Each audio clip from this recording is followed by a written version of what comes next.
was going a little crazy in the pre-game chat there, saying go, go, go, go, go constantly. Anyway, the map, it's Akilon Wastes spawning up in the top left-hand position. The 4th Protoss of the day from SK Telecom T1. His name is Parting, nicknamed the Rascal Toss. His opponent spawning as a Zerg player on the right bottom side, Blue Zerg. His name is True, playing for Kespa Team 8. He needs to win this game if he wants to drag it into the ace match on Fighting Spirit. Yes, he is the last line of defense for Kespa Team 8. Bringing it into the ace match against SK Telecom would be good for them because they haven't done amazing recently. While SK Telecom been playing overall quite solid. They did lose the EGTL recently, but even then, that was a very close 3-4 loss in the ace match. He's getting a pylon inside the main base, actually, so he's just gonna try to, play similarly like Bisu. He could still try to go for the Forge Fast expand, but the ramp is so wide that it's, it's kind of hard to pull it off, I have to say. Yeah, I can't say, there's the gateway right now. I'm pretty sure that Parting wouldn't go for such a risky build on a map where the ramp is so wide. He's smarter than that, man. He is smarter than that. Also, Parting, one of these players that actually popularized the no scout pylon in main base into Nexus first, then making a forge before building in your natural natural wall. But also, Gateway has been popularized by Parting once again inside the main base, especially after his series against Life, I have to say. Especially since Life was going for so many earlier pulls and Parting tried to play against his opponent by getting an earlier Zealot out inside the main base instead of going for the expansion. And Parting, I really like his Gateway position inside the main base. That pretty much prevents the Zerglings from going around the mineral lines. The Gateway pretty much provides a choke. A mini choke inside the main base. Yeah, exactly. Also a fast second gas from Parting here. This is actually looking pretty similar to Bisu's build against Album in Game 3 here, except that we're already seeing 3 guys on gas instead of 2 on that first assimilator. I wouldn't be surprised if Parting actually came up with this idea and then Bisu was also trying to perfect it on the televised matches. Yeah, I mean, just based on how fast everything's finishing up here, the double gas, we're probably going to see some type of Stargate tech out from Parting. He is actually, though, getting that Mothership core first, saving up a lot of minerals. We could see a fast expansion behind this, but still really interesting coming out from Parting. And another thing I really want to mention about Parting, he's one of these dangerous players that you don't really know exactly what he's going to do. So I'm wondering why he's not getting the warp gate. He had the gas, he had the minerals, he's just not getting the warp gate. Okay, there we go. So it seems like he wanted to delay after that, after getting the Nexus, but he could have actually gotten it a little bit earlier. He had the 400 minerals, 400 minerals for himself much earlier in the game. However, he already had the 50 minerals, 50 gas that he already banked up. So now he's gonna go for the Stargate. Stargate going up, and surprisingly True opting to not try and punish this expansion from Parting here, essentially on a map where the ramp is so wide. You can get a lot of Zerglings and try to maybe cancel or deny the Nexus, but instead True just getting a fast third base up here, playing very economical, droning up a lot behind this. Well, you could try to punish your opponent like you said, but also you also pretty much verify that you are far ahead in the economic war. So all you have to do is defend against some kind of high-tech player earlier in the game, and you are going to be ahead. Yep, so it looks like we're going to see another double gate semi-wall off here from Parting, similar to what Bisu did, actually pretty much the same. But we do have a very fast Phoenix on the way from Parting here, not going for a fast Oracle. So that is already a variation in his build compared to Bisu. So this means that he's just going to scout around the map and play it situational. Bisu, he tried to deal as much damage as possible with the Oracle and the Zealot. Parting, he's just going to play it safe. He's going to get few Phoenixes out, snipe some Overlords, maybe get one Queen or two, few drones, but the main point is to see what his opponent is doing and play accordingly.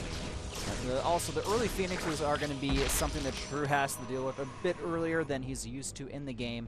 We're not seeing any Phoenixes quite yet from Parting. There we go, third one on the way. Zergling speed also starting up for our Zerg player, as well as he makes 3 more Overlords to make sure he doesn't get supply blocked by the Phoenixes. So Warp Gate just about to complete here. We may see some potential pressure from parting here behind this, but there's no proxy pylons really out on the map, and a few drones going to get sniped off here, but really not a big deal for True right here. He already has that third base up. Wow. And the Baneling Nest on the way from True here. This is quite interesting. Remember True when he played against Fantasy? He tried these little cute things here and there, trying to bust up his opponent up the ramp every single time, trying to get the Nidus inside the main base 9 times in a single game. Well, look at this. True, he's going to be on full aggression. Yeah, that's 24 Zerglings in production right now, and we still don't see any Spore Crawlers here, so True doesn't really give a hoot about this Phoenix, but we only have 3 from him total, not 5. I think Parting was counting on True making more defensive structures against him. I mean, it's the difference between 3 and 5. 3 is, trying to see what his opponent is doing, and 5 is trying to deal some damage while scouting around. So he does have the 4 Phoenixes, but here comes the Zerglings inside the... Whoa, he does see the Zerglings, so now he knows what's up with True's build. But did he see the Baneling Nest at his main base? I don't think he realized the Baneling Nest is up yet. Oh, and now it is! They're all spotted! True's attack is going to be deflected now. Well. The Queens are dying. There's still no Spore Crawlers as well. These Phoenixes are actually starting to rake up a lot of damage. Fighting completely prepared here. He will see the Banelings, but look at the sentry count there. I don't think anything is going to be able to kill this Protoss base here or block off this wall. Parting is probably just laughing right now, thinking, haha, well, I'm just going to kill all your Overlords, and your Banelings are going to do no damage. Nexus Cannon going down. Banelings trying to do some damage, but Force Fields go down as well. True, he's going to try to make this attack work, but it's not going to really be too successful. Well, he needs to make it work because he's in such a situation where if this doesn't work, then he is so far behind in the game. All right, Force Fields going down. The pylon does get killed off there, but not a big deal. Look at that excellent Force Fields, trapping all of those Zerglings. And now the cannons, the sentries, and the Nexus Cannon will take out all of those units. Parting taking a humongous supply advantage, still has those Phoenix out, getting +1, and a Twilight Council behind this with the Robotics Bay already completed. What a phenomenal position for our Protoss player. So usually this build only works if it's not scouted, but the Mothership Core, it just got into the perfect position at the right time. I have to say I was surprised to see it a little bit outside of the main base, but I mean, worked out perfectly for Parting. And look at this, Spore Crawlers not being able to do too much here, just made too late. I have no idea how cost efficient those Phoenixes have been, but it's got to be pretty darn impressive. So True's trying to make something work right now. He's only sitting on 53 drones. He's getting a Hydralisk Den for himself. But usually the Hydra Den is up way earlier than the first Colossus from the Protoss player. But this is going to be, this little exception where Parting, he's going to have the Colossus out just when the Den is going to finish. Another Queen getting sniped by Parting here, just making such a great use out of those Phoenix there. And if we look at the supplies here, it's 106 to 71. It should be the other way around right now, honestly. And also, True was in a huge panic mode, man. I mean, he's sitting on 92 supply, but he was sitting on so many minerals and so many gases that he couldn't use. I mean, he was only on Zergling tech. He couldn't get the Roaches out. Now he's getting the Hydras out, but his opponent is slowly pushing out on the map, and he wants to do some huge damage. Yeah, and that's a lot of full energy sentries there. They're going to be able to do a lot of great force fields, Guardian Shield, maybe even some hallucinations here. Zerglings trying to run around, seeing what they can do here, but Parting's smart. The Zerglings, even if they kill off a few of these proxy pylons, they can't go into the main base. And the fourth, that's going to be canceled almost instantly here. Yeah, it's really looking hard for True. He's trying to buy as much time as possible. The fourth base does get taken out easily. And did True buy enough time by forcing Parting to go for this fourth base? That's going to be the real question here. Parting still ahead in supply. He also has Blink on the way, but 13 Hydralisks in production here from True, and the Zerglings are going to get a decent surround on that pylon, but the Zealots going to chase those away. I'm pretty sure our Zerg player doesn't have any attack or defensive upgrades for his units either, and True just, trying to be aggressive with these Hydras, but he's got to go in full-on defense mode there. Look at that. Nice defensive time warps and good force fields go down as well. Hydra's getting lifted up by those Phoenix, and this could be the final engagement here. There's no answer to the Colossi. The unit count for party is absolutely enormous right now, and the Hydras, they can't do anything in this position. 105 to 121 supply. Parting taking a humongous lead, and I think this is going to be it. The Hydras, they can't do anything against this army composition. Yeah, the biggest point is that he couldn't even get close to the Colossus because of the Sentry, and allowed Parting to get into this favorable position where Parting, he could put down the force field wherever he wants to. And there we go, GG!